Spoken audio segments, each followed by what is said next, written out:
No fue un silbido, lo que escuchó fue un alarido gutural, como si 1000 personas estuvieran siendo desolladas vivas al mismo tiempo.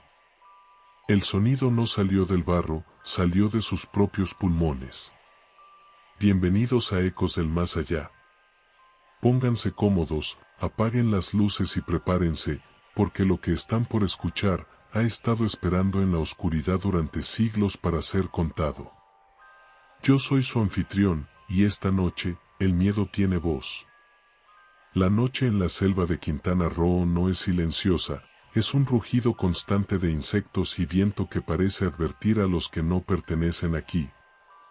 Para Adrián, un ingeniero civil encargado del turno nocturno en las obras de expansión del tren, el sonido que más le pesaba no era el de la naturaleza, sino el de las retroexcavadoras perforando la piedra caliza. Eran las 3 de la mañana cuando la máquina principal se detuvo en seco con un chirrido metálico que erizó la piel de todos los presentes. El operador, un hombre mayor llamado Don Goyo, bajó de la cabina pálido, con las manos temblorosas. «Ingeniero, le pegamos a algo». «No es roca. Es hueco», susurró con la voz quebrada. Adrián se acercó al tajo abierto. Bajo la luz blanca y violenta de las lámparas de halógeno, vio una cavidad circular, un depósito maya que no aparecía en ningún mapa arqueológico.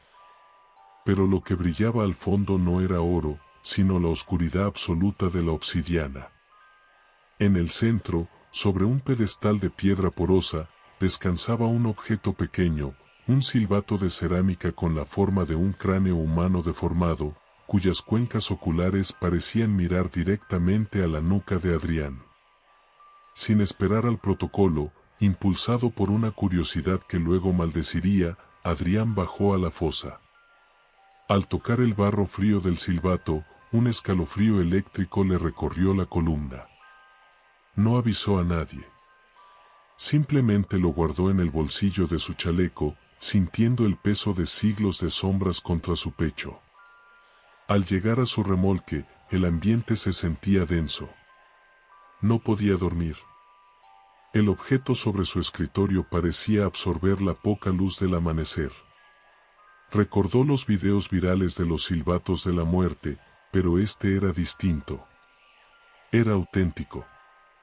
Cerró las ventanas, se llevó el frío barro a los labios y, con un hilo de aliento, sopló. No salió un sonido de flauta. Lo que escuchó fue un alarido gutural, un grito que sonaba como si 1000 personas estuvieran siendo desolladas vivas al mismo tiempo. El sonido no solo salió del objeto, emanó de las paredes, del suelo, de sus propios pulmones. El eco no se detuvo, vibró en sus oídos durante minutos, dejando un rastro de náuseas y terror. Esa misma tarde, el horror se hizo carne. Don Goyo no se presentó a trabajar. Cuando Adrián preguntó por él, el capataz bajó la mirada. Lo habían encontrado en su casa, gritando que el aire le cortaba la piel, hasta que sus cuerdas vocales reventaron por el esfuerzo. Pasaron 3 días y las sombras empezaron a cobrar vida. Adrián veía figuras en la periferia de su visión, seres altos, demasiado delgados, que se movían entre la maquinaria pesada. En el campamento, el silencio regresó a la selva, un silencio antinatural interrumpido solo por un susurro constante que golpeaba su cráneo, Sekot Kovach. Desesperado, buscó a una anciana en el pueblo cercano. Al ver la foto del silbato, la mujer se santiguó con terror. «Eso no es un instrumento», gritó desde tras su puerta cerrada. «Es una jaula. El sonido que escuchaste no fue aire, fue el hambre de los sacrificados para alimentar a la tierra. Has abierto la boca del Xibalbá en este mundo». Esa noche, decidido a terminar con la pesadilla, Adrián manejó hasta el sitio de la excavación para lanzar el silbato a un cenote. Pero al llegar, las luces estaban apagadas. No había guardias. Solo el rugido de la selva y ese susurro infernal. Al borde del agujero, vio a Don Goyo.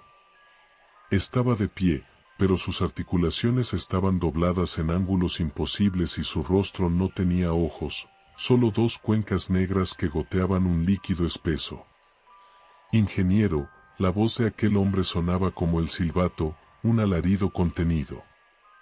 El Señor de las Sombras quiere que vuelvas a soplar. ¿Tienes sed? Adrián intentó correr, pero sus pies eran de plomo. Como un títere movido por hilos invisibles, se llevó el cráneo de cerámica a la boca. Sopló por última vez. No hubo sonido externo, el grito ocurrió dentro de su mente, desgarrando su cordura.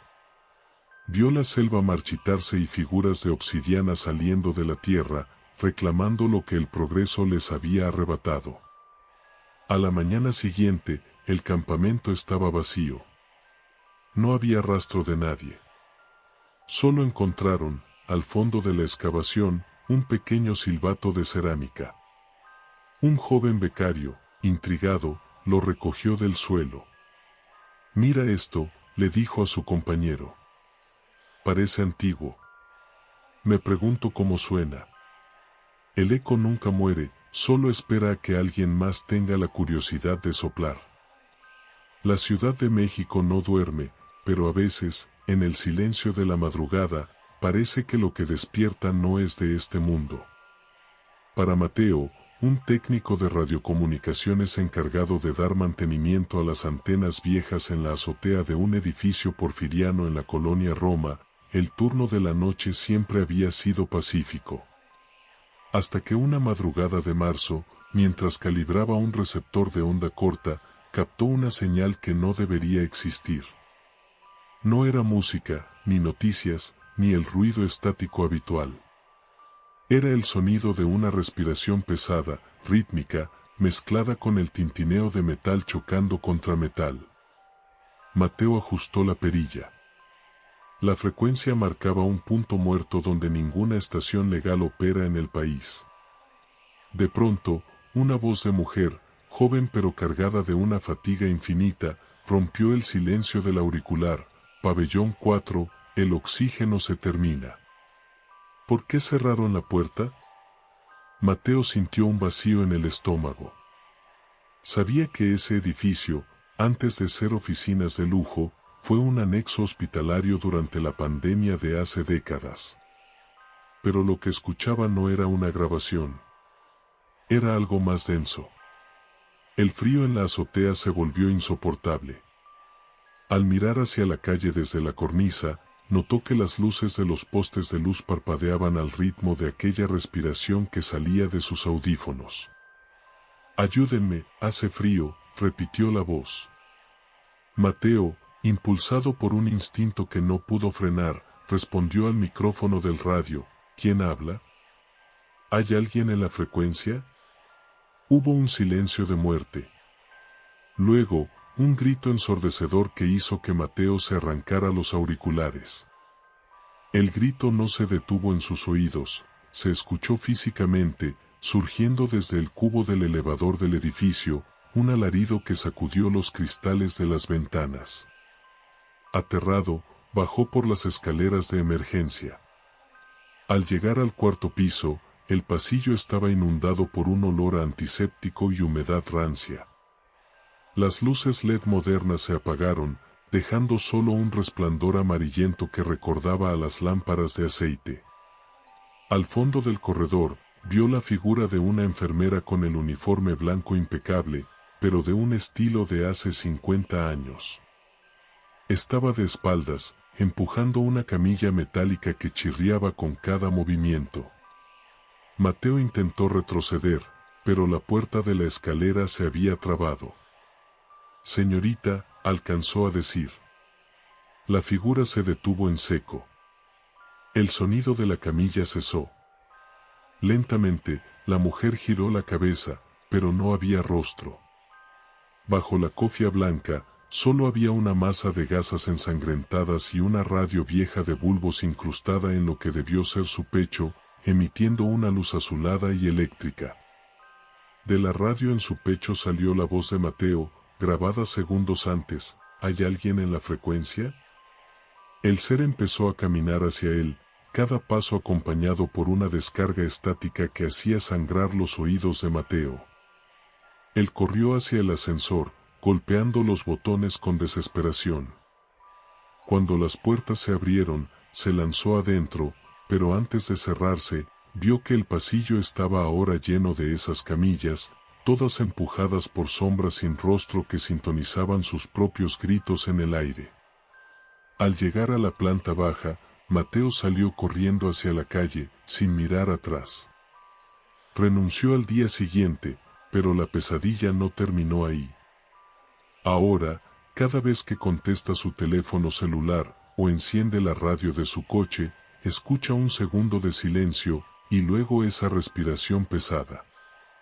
El edificio de la Roma fue demolido la semana pasada para construir departamentos, pero los vecinos dicen que en las noches de lluvia, si pegas el oído a las paredes nuevas, puedes escuchar una frecuencia perdida preguntando: ¿por qué cerraron la puerta? Lo que la tierra oculta, el aire siempre termina por transmitirlo. Y en esta ciudad, hay frecuencias que nunca deberían ser sintonizadas. La modernidad en México tiene una cara oculta que solo se revela cuando las luces se apagan y los centros comerciales quedan desiertos. Para Javier, un joven guardia de seguridad privada, el turno de noche en Plaza del Sol, una de las plazas más antiguas y laberínticas de la zona metropolitana, era solo una forma de pagar sus estudios.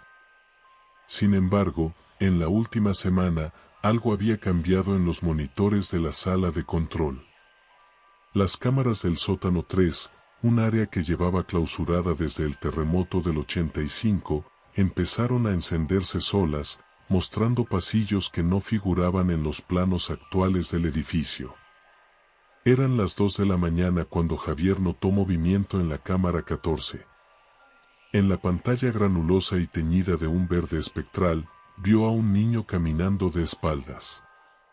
El pequeño vestía ropa de otra época, un overol de mezclilla gastado y zapatos de charol. Lo más inquietante no era su presencia, sino que caminaba hacia una pared sólida y, sin detenerse, desaparecía atravesando el concreto como si fuera humo. Javier, pensando que se trataba de un fallo en el sistema o una broma de sus compañeros, decidió bajar con su linterna y el radio en el cinturón. Al descender por las escaleras de servicio, el aire cambió. Ya no olía a humedad de sótano, sino a algo dulce y rancio, como flores marchitas en un velorio. Al llegar al nivel 3, la luz de su linterna pareció ser tragada por la oscuridad. Caminó por los pasillos flanqueados por locales vacíos, cuyas vitrinas rotas reflejaban una versión distorsionada de sí mismo. De pronto, su radio emitió un estallido de estática violenta. Una voz infantil, distorsionada por la interferencia, susurró: «Ya casi llegamos al final del juego, Javier». El corazón de Javier dio un vuelco. Nadie le había dicho su nombre por el radio esa noche. Al girar en una esquina, se encontró frente a la pared que había visto en el monitor. Pero ya no era concreto sólido. Había una puerta de madera vieja, entreabierta, de la cual emanaba una luz amarillenta y cálida. Al asomarse, no vio el sótano de una plaza, sino un pasillo infinito de una vecindad antigua, con macetas de barro y el sonido lejano de una radio sintonizando una radionovela de los años 50. «Pasa, aquí no hay tiempo», escuchó detrás de él. Al voltear, el niño del monitor estaba allí. Pero no tenía rostro, en lugar de facciones, su cabeza era una esfera de estática gris que vibraba con un zumbido eléctrico que hacía vibrar los dientes de Javier. El guardia intentó retroceder, pero el pasillo de la plaza había desaparecido. Ahora estaba atrapado en esa vecindad infinita que parecía extenderse por kilómetros bajo la tierra de la ciudad. Las puertas de las viviendas empezaron a abrirse simultáneamente, y de ellas salieron figuras de sombras, todas con esa misma cabeza de estática, extendiendo sus manos hacia él. Javier corrió. Corrió como nunca lo había hecho, sintiendo que el suelo se volvía blando, como si el edificio mismo estuviera intentando digerirlo. Logró ver un destello de luz fluorescente a lo lejos, era la rejilla del elevador de servicio. Se lanzó hacia ella justo cuando una mano fría y eléctrica le rozaba la nuca. Al cerrar la reja metálica, el zumbido cesó de golpe.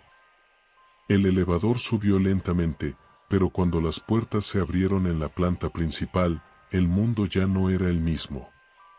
La plaza estaba llena de gente, pero nadie hablaba. Todos caminaban en círculos, mirando hacia el techo con ojos vacíos. Javier miró su reloj, habían pasado 3 días en lo que para él fueron apenas 10 minutos.